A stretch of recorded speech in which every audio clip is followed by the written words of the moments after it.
Hello everyone, welcome to Nigam study point. आज का हमारा प्रैक्टिस सेट 5वां है, जो कि दिल्ली पुलिस के लिए है। आप सभी जानते हैं कि हमारे इस चैनल पर दिल्ली पुलिस के लिए जीएस का प्रैक्टिस सेट आज 5वां चलेगा। तो आइए चलते हैं अपने पहले क्वेश्चन की तरफ। आज का हमारा पहला प्रश्न है, निम्नलिखित में से सुआ लोक नृत्य किस राज्य में मनाया जाता है? Option number A Chhattisgarh, option number B Punjab, option number C Uttar Pradesh, option number D Himachal Pradesh. तो ऑप्शन नंबर ए छत्तीसगढ़ में सुआ लोक नृत्य छत्तीसगढ़ में मनाया जाता है। सुआ लोक नृत्य का एक अन्य नाम और है, जिसे तोता नृत्य कहते हैं। तोता नृत्य इसे महिलाओं द्वारा मनाया जाता है। सुआ लोक नृत्य को महिलाओं द्वारा मनाया जाता है। अगला क्वेश्चन है हमारा, वैदिक सभ्यता में आर्यों का सबसे पवित्र नदी कौन सी थी?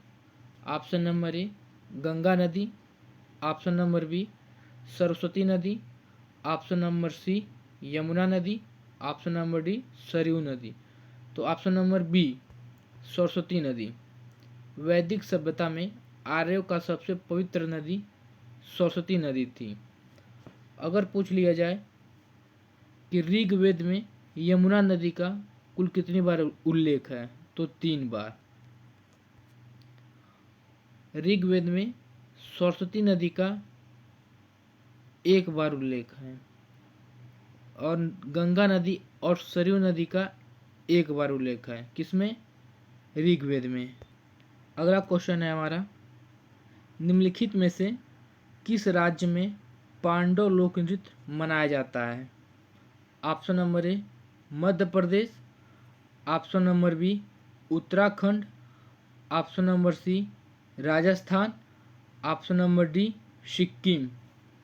ऑप्शन नंबर बी उत्तराखंड में पांडव लोक नृत्य उत्तराखंड में मनाया जाता है।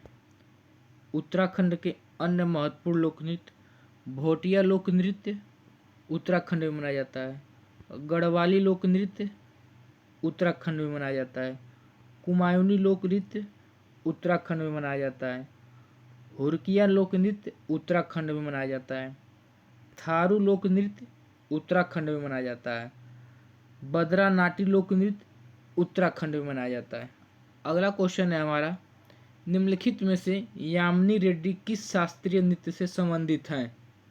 Option number A Manipuri, option number B Kuchipudi, option number C Sattriya, option number D Bharatanatyam.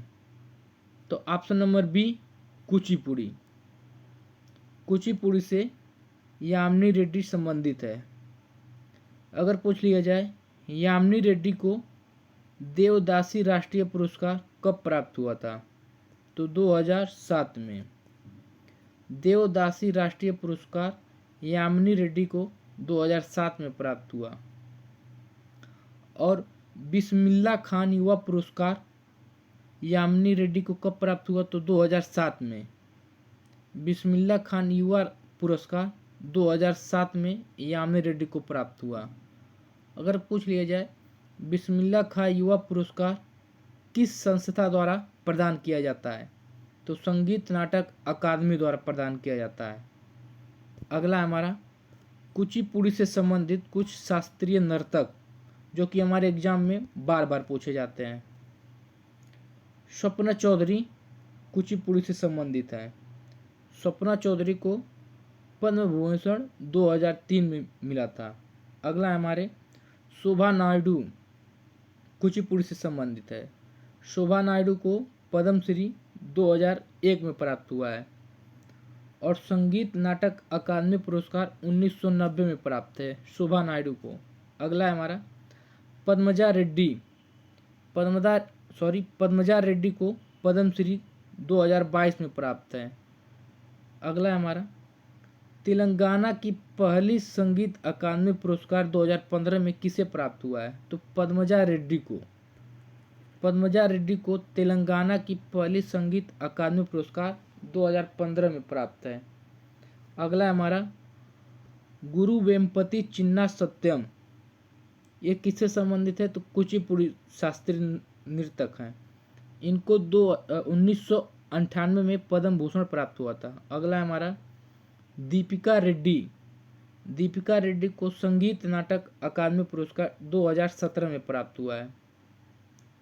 अगला इन्हीं से संबंधित तेलंगाना संगीत नाटक अकादमी का अध्यक्ष दीपिका रेड्डी 2022 में बनी थी।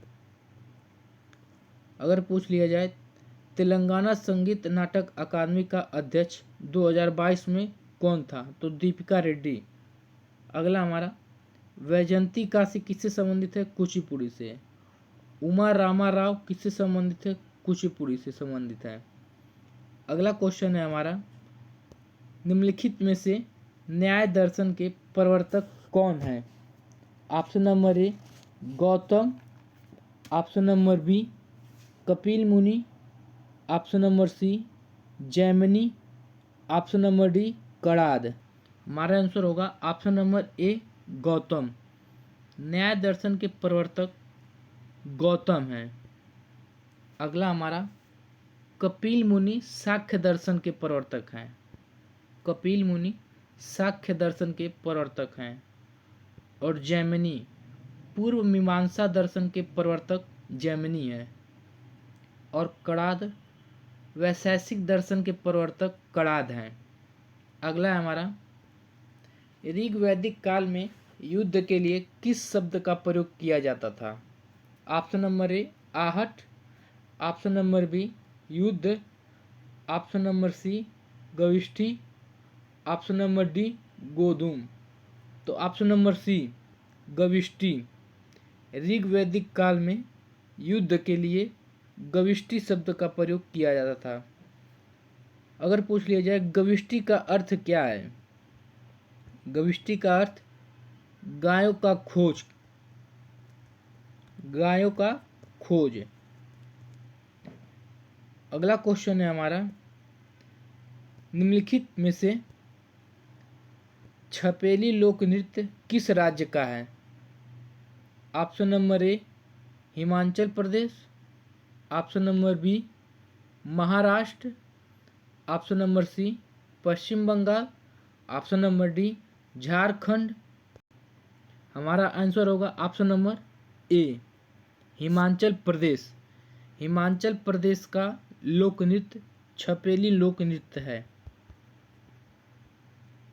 कुछ अन्य महत्वपूर्ण राज्य के लोक नृत्य जैसे झारखंड का लोक नृत्य झोरा लोक नृत्य झारखंड का है, धामन लोक नृत्य झारखंड का है, नाटी लोक नृत्य हिमाचल प्रदेश का है, झोरा लोक नृत्य हिमाचल प्रदेश का है, धामन लोक नृत्य हिमाचल प्रदेश का है, नाटी लोक नृत्य हिमाचल प्रदेश का है और जद्दा लोक नृत्य हिमाचल प्रदेश का है, डंडा नाच लोक नृत्य हिमाचल प्रदेश का है, डफ लोक नृत्य हिमाचल प्रदेश का है, डांगी लोक नृत्य हिमाचल प्रदेश का है, थाली लोक नृत्य हिमाचल प्रदेश का है और सांगला लोक नृत्य हिमाचल प्रदेश का है।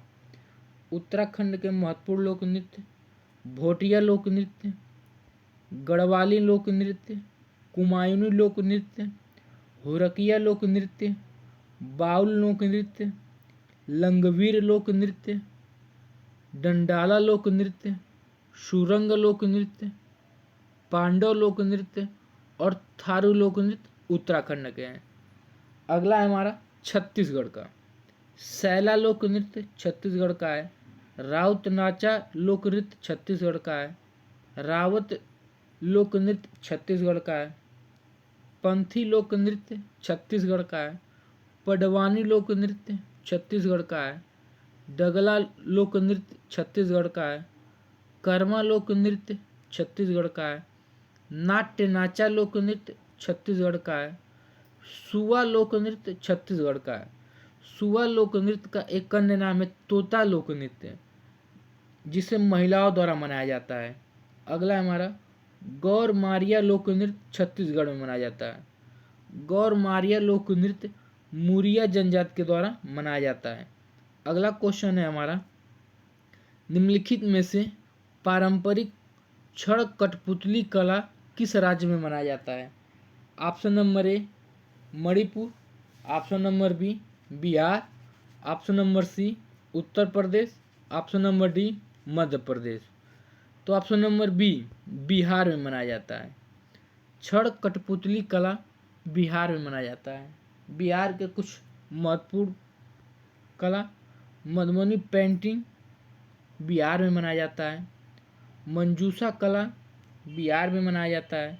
सुजनी कला बिहार में मनाया जाता है और अरिपन कला बिहार में मनाया जाता है। अगला क्वेश्चन है हमारा, पंडित मणिलाल नाग किस वाद्य यंत्र से संबंधित है? ऑप्शन नंबर ए शहनाई, ऑप्शन नंबर बी सितार, ऑप्शन नंबर सी तबला, ऑप्शन नंबर डी वायलिन। तो ऑप्शन नंबर बी सितार। मणिलाल नाग सितार वाद्य यंत्र से संबंधित है। अगला हमारा, सितार से प्रमुख संबंधित व्यक्ति। पंडित रविशंकर एक सितार वादक हैं। अगर पूछ लिया जाए पंडित रविशंकर को भारत रत्न कब प्राप्त हुआ, तो 1999 में। पंडित रविशंकर को पद्म विभूषण 1981 में प्राप्त हुआ। पंडित रविशंकर को पद्म भूषण 1967 में प्राप्त हुआ है। पंडित रविशंकर को संगीत नाटक अकादमी पुरस्कार 1962 में प्राप्त हुआ है। अगला है हमारा, सितार से संबंधित व्यक्ति निखिल बनर्जी सितार वादक हैं। उस्ताद विलायत खान सितार वादक हैं। जय विश्वास सितार वादक हैं। उमा शंकर सितार वादक हैं। शाहिद परवेज सितार वादक हैं। अनुष्का शंकर सितार वादक हैं, जो कि एक ब्रिटिश अमेरिका के हैं। ये मोस्ट इम्पोर्टेंट हैं। अनुष्का शर्मा किस वाद्य यंत्र से संबंधित हैं? सितार से संबंधित हैं, जो कि ये एक ब्रिटिश अमेरिका के नागरिक हैं। अगली हमारी रीतन फौजिया। रीतन फौजिया एक सितार वादक हैं, जो कि बांग्लादेश से संबंधित हैं। ये भी मोस्ट इम्पोर्टेंट है। इलियास खान सितार वादक है। मुस्ताद अली खान सितार वादक है। सुजात हुसैन खान सितार वादक हैं। अरविंद पेरिस एक सितार वादक हैं। अरविंद पेरिस को पद्म भूषण 2018 में प्राप्त हुआ था। एक अनुष्का शंकर और रीतन फौजिया को और पंडित रविशंकर को मोस्ट इम्पोर्टेंट हैं, इनको मार्क करके रखिएगा। अगला क्वेश्चन है हमारा, निम्नलिखित में से पुष्कर ऊंट मेला किस राज्य में लगता है? Option number A Arunachal Pradesh, option number B Sikkim, option number C Madhya Pradesh, option number D Rajasthan. तो option number D Rajasthan. Pushkar ऊंट मेला राजस्थान में मनाया जाता है। राजस्थान में अन्य मनाए जाने वाले महोत्सव या मेला, उर्स अजमेर शरीफ महोत्सव राजस्थान में मनाया जाता है। कार्तिक मेला राजस्थान में मनाया जाता है। कुलायत उत्सव राजस्थान में मनाया जाता है। श्री जगन्नाथ जी मेला राजस्थान में मनाया जाता है। मरु महोत्सव राजस्थान में मनाया जाता है। हाथी उत्सव राजस्थान में मनाया जाता है। तीज महोत्सव राजस्थान में मनाया जाता है और नागौर मेला राजस्थान में मनाया जाता है। अगला क्वेश्चन है हमारा, यूनानियों को निम्नलिखित में से किस भारतीय शासक ने बाहर निकाला था? Option number A Ashok, option number B Bindusar, option number C Chandragupta Maurya और ऑप्शन नंबर डी कालाशोक। तो option number C Chandragupta Maurya. Chandragupta Maurya ने यूनानियों को भारत से बाहर निकाला था। अगला क्वेश्चन है हमारा, निम्नलिखित में से पल्लव राजवंश का संस्थापक कौन है? Option number A Simha Vishnu, option number B Chandragupta Maurya, option number C Vishnu Sharma, option number D Mahapadma Nand. Option number A Simha Vishnu. Pallava राजवंश का संस्थापक सिंह विष्णु हैं। चंद्रगुप्त मौर्य मौर्य वंश का संस्थापक है। नंद वंश का संस्थापक महापद्म नंद हैं। अगला क्वेश्चन है हमारा, निम्नलिखित में से पुराणों का अध्ययन करने वाला पहला मुसलमान कौन है? Option number A Mohammad Hasan, option number B Ibn Battuta, option number C Al Biruni, option number D Rihla. हमारा आंसर होगा ऑप्शन नंबर सी अल बरूनी। अल बरूनी पहला मुसलमान है जिसने हमारे पुराणों का अध्ययन किया था। अल बरूनी की एक पुस्तक है तहकीक-ए-हिंद। तहकीक-ए-हिंद पुस्तक के लेखक अल बरूनी हैं। अल बरूनी फारस से आया था। अगला क्वेश्चन है हमारा, प्रमुख राजवंश के संस्थापक एवं अंतिम शासक। पहला है हर्यक वंश के संस्थापक बिम्बिसार हैं और हर्यक वंश का अंतिम शासक नागदशक है। अगला हमारा नंद वंश का संस्थापक महापद्म नंद है और नंद वंश का अंतिम शासक घनानंद है। अगला हमारा शिशुनाग वंश। शिशुनाग वंश के संस्थापक शिशुनाग हैं और शिशुनाग वंश का अंतिम शासक नंदीवर्धन है।